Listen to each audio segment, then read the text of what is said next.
Welcome back to my update series, my most recent part 4. Just to give you some sense of bearing as to where we all are at. It was yesterday I took this CD back to Skeleton Records and got it exchanged for the proper disc, okay? That's the order of play. Right, part 4 proper. I'm going to begin with Magic Mike, the sequel. Double XL. Right. The thing which stands out to me with this movie, the initial thing is continuity and continuity errors. Before I comment on anything about this movie, continuity issues. This film suffers the most continuity issue, the most continuity errors. The most continuity errors in a movie which I have seen been suffered in any other. There's a scene where Channing Tatum's character is sat in the kitchen of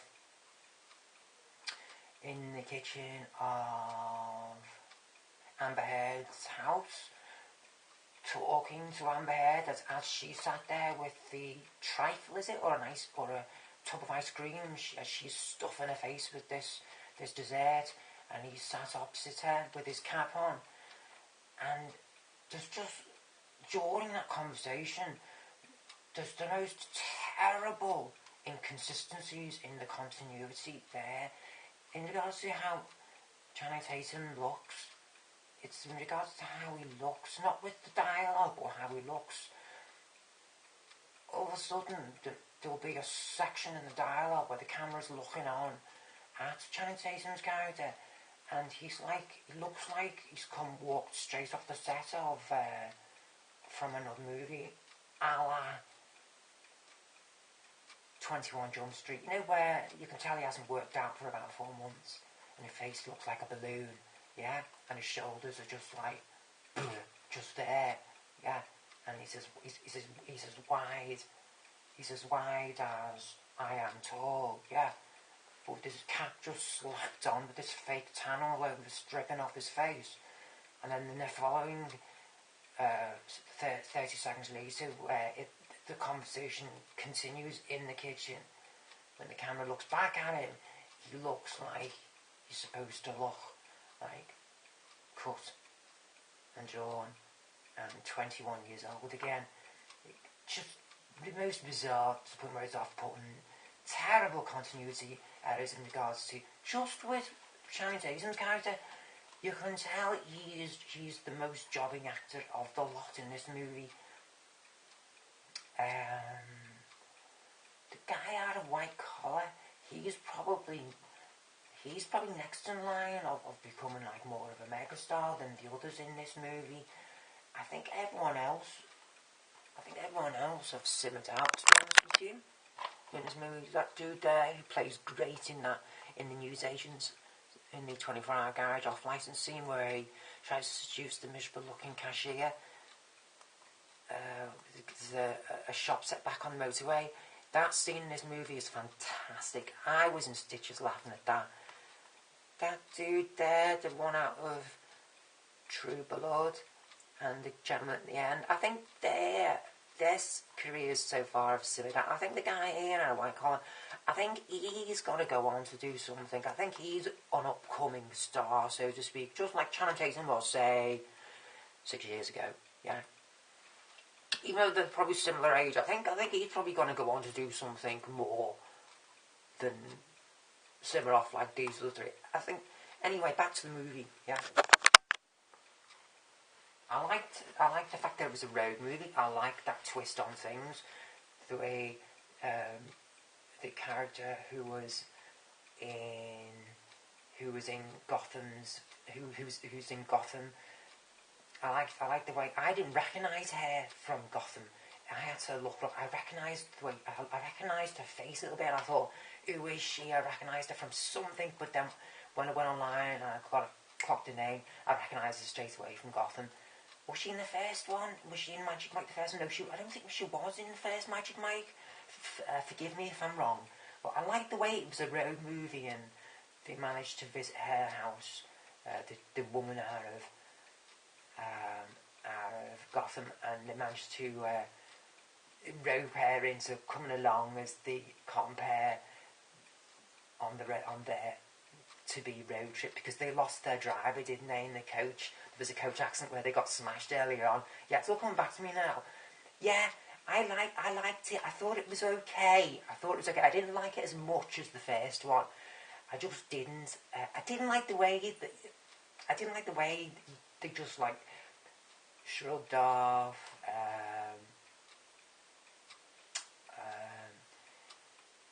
The English dude from the first one, him, and the way they just shrugged off his sister in that movie, just threw that aside, and also with the guy out of Ed's TV who was in the first one, he features heavily in the first one, the manager of the strip club. I didn't like the way they just like discarded his character.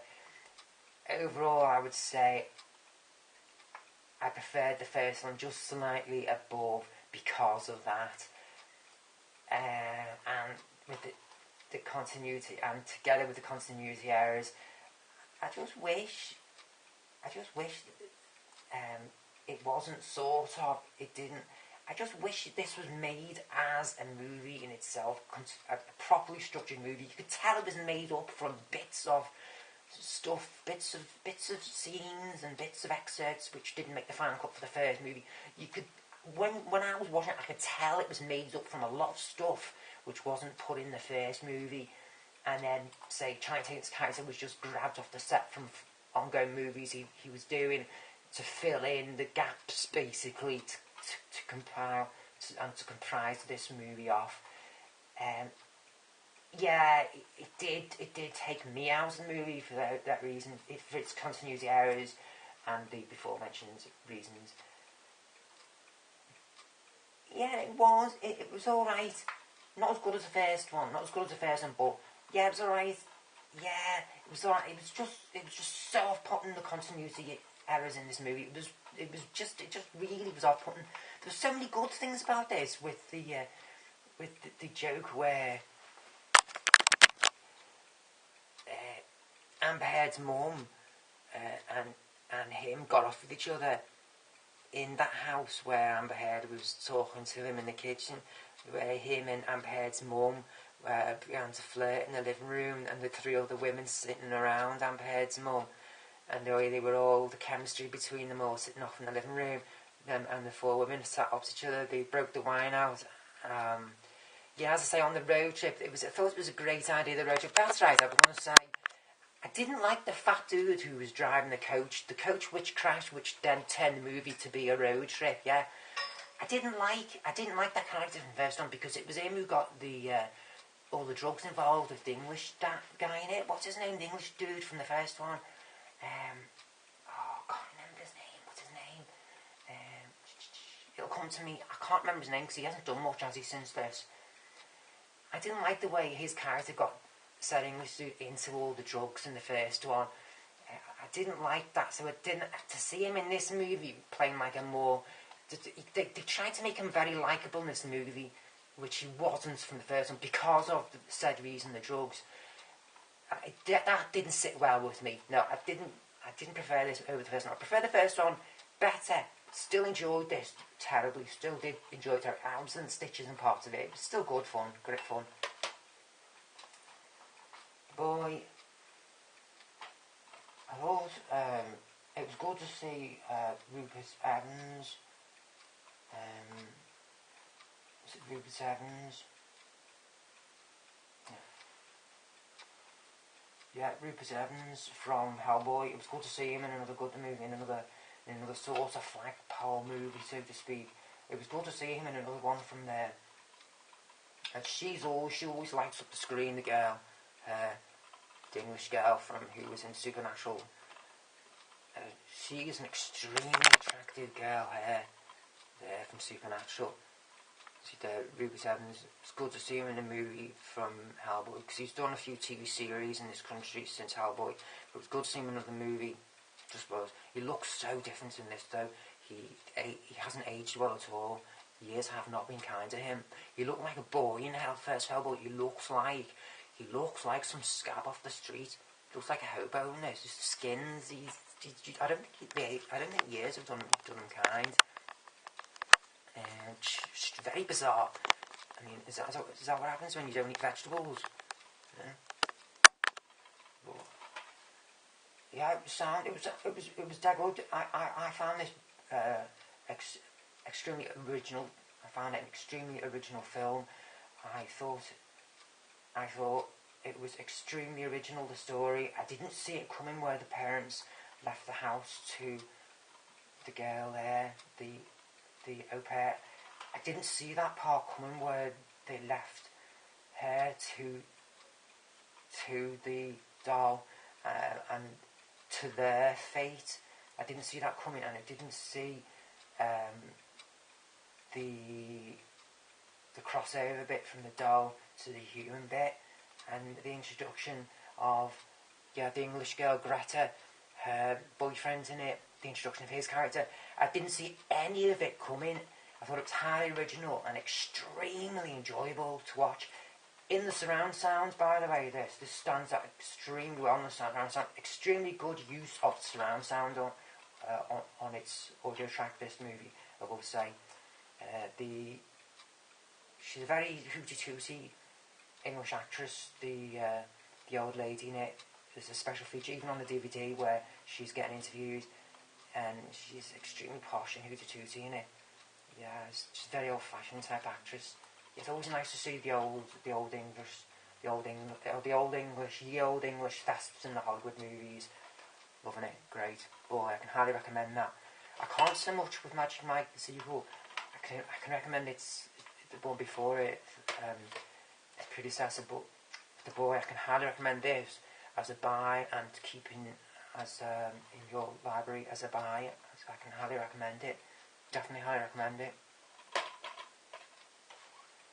Hello, High Water. The girl out of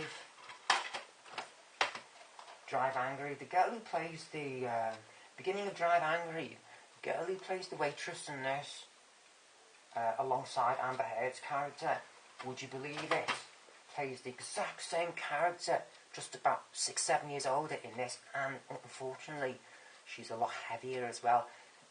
And when I was watching this, the first thing which struck me was that her parents are probably the film producers or something. The fact that she plays the same character, and the fact that I've not seen her in any other movie playing any other parts since Drive Angry, makes me believe she probably has parentage in the film industry. It's striking, it's off-putting. I was off-put right off seeing her again in this movie playing the identical part from Drive Angry. I was well put off the movie. I just like that. I was like, please. It is a buddy movie not only between Jeff Bridges' character and his partner, but between Chris Pine and Ben Foster's character. It's like a buddy road movie between the four of them. It's not that good, but it is plays more of a curiosity to simply see what Chris Pine looks like without all his muscles. What of a novel piece, really. Yeah, it's definitely a girl flick. It's definitely a chick flick, that. Definitely a chick flick. Anything Chris Pine's now is chick flick material. Jeff Bridges, he's looking great. You can tell he's lost a few. You can tell he lost a little bit of weight for this movie. What with Chris Pine being in it and all that, you can tell he did. But I find it difficult at my age keeping the weight off. I don't know how one even gets to Jeff Bridges' age, but I managed to get the US Region A Blu-ray DVD combo. We didn't get that over in this country, and we got a horrible cover in this country, and we didn't even get a slip in this country. So I imported the US Region A, and I just put an English DVD in to make up the combo. As I say, not much. It doesn't offer much which we haven't already seen in. It's not particularly original. I can't really recommend it unless you're a Chris Pine fan. I can't really recommend it because it's just complete eye candy, isn't it? It's like the Friday the 13th reboot from yesteryear. It's just eye candy to see the do that supernatural in it. Plays the same way. Right, I'm going to shoot off. End of part 4 before the SD card runs out. I'll see you in a bit for part 5. Okay?